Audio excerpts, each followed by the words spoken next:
अब हम आ गए हैं पेज नंबर 16 पे। क्वेश्चन है एसक्यूएल क्या है। तो एसक्यूएल को बोलते हैं स्ट्रक्चर्ड क्वेरी लैंग्वेज।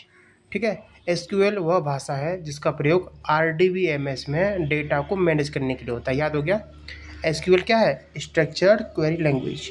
तो ये ऐसी भाषा होती है जो RDBMS relational database management system RDBMS में डेटा को मैनेज करती है।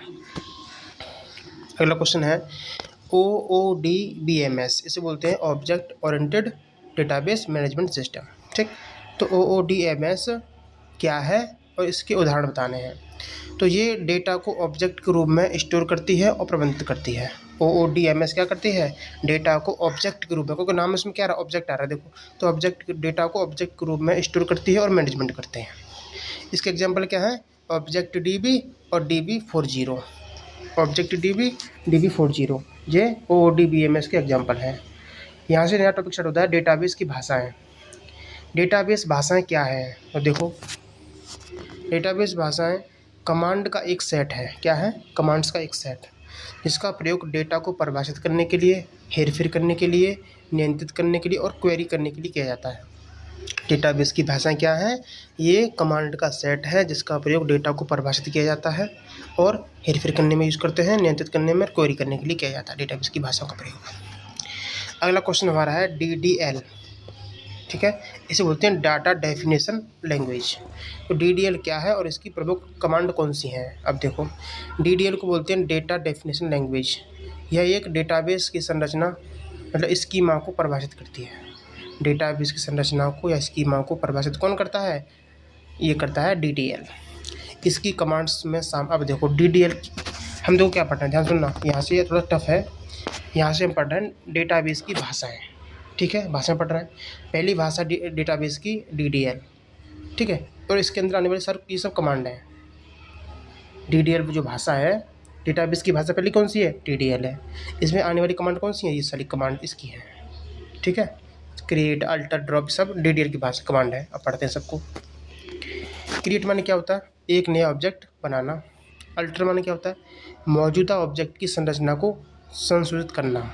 जो भी मौजूदा ऑब्जेक्ट है उसकी संरचना को दोबारा से संशोधित करना।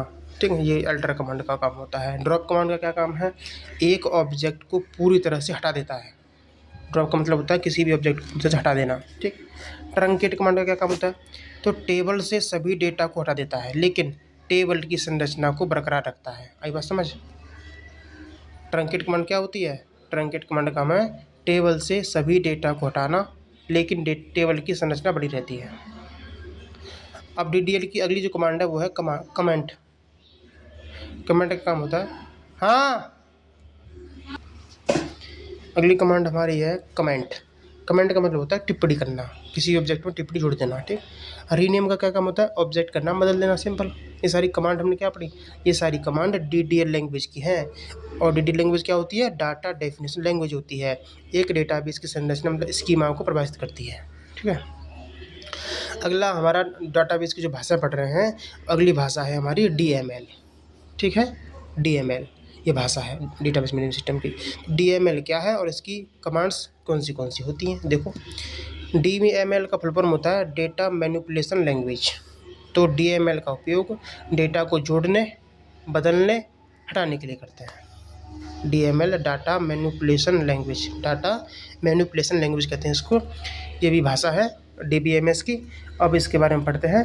तो DML जो डेटा मैनिपुलेशन लैंग्वेज है, इसका प्रयोग डेटा को जोड़ने, बदलने, हटाने के लिए करते हैं। ठीक है, अब इसकी कमांड कौन सी हैं? इसकी कमांड है इंसर्ट, अपडेट और डिलीट। इन सब का मतलब आप जानते हो। ठीक है, इंसर्ट, अपडेट और डिलीट तीनों कमांड किसकी हैं? ये DML लैंग्वेज की हैं। और DML क्या है? ये डेटाबेस मैनेजमेंट सिस्टम की एक भाषा है। अब आगे देखेंगे हम।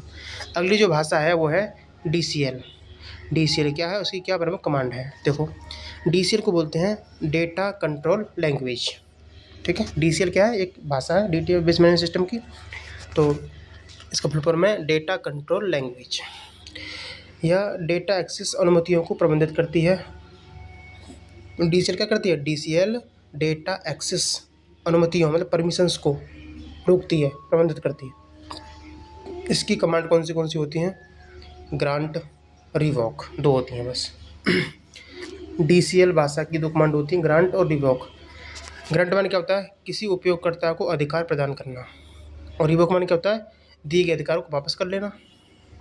ठीक है, अगली जो हमारी भाषा है डेटाबेस मैनेजमेंट सिस्टम की, वो है TCL। इसकी कमांड देखो, TCL को बोलते हैं transaction control language, transaction control language. ठीक है, तो ये क्या करती है? TCL ट्रांजैक्शन को प्रबंधित करती है और उन्हें स्थायी बनाती है। ट्रांजैक्शन को प्रबंधित करना और इसको स्थायी बनाना TCL का काम होता है। इसमें कौन सी कमांड है? एक है roll back, commit, save point, ये है इसकी कमांड। इसका मतलब देख लेते हैं। रोल बैक का मतलब होता है किए गए परिवर्तनों को वापस लेता है। रोल बैक, जो भी अपने परिवर्तन किए उसको वापस लेता है। कमिट माने क्या होता है? परिवर्तनों को स्थायी रूप से सहेजता है। ठीक है, और सेव पॉइंट क्या है? एक ट्रांजेक्शन में एक बिंदु निर्धारित करता है जहां आप वापस आ सकते हैं। आई बात समझ? सेव पॉइंट क्या होता है? एक ट्रांजेक्शन में एक बिंदु निर्धारित करता है जहां आप वापस आ सकें। ये सेव पॉइंट वाली कमांड का काम होता है। अब अगली भाषा जो है वो है DQL। इसकी कमांड, ये अंतिम भाषा है DQL। इसका मतलब होता है डेटा क्वेरी लैंग्वेज। तो DQL डेटाबेस से डेटा प्राप्त करती है, और इसकी जो कमांड है वो है सेलेक्ट कमांड इसी भाषा का एक हिस्सा है।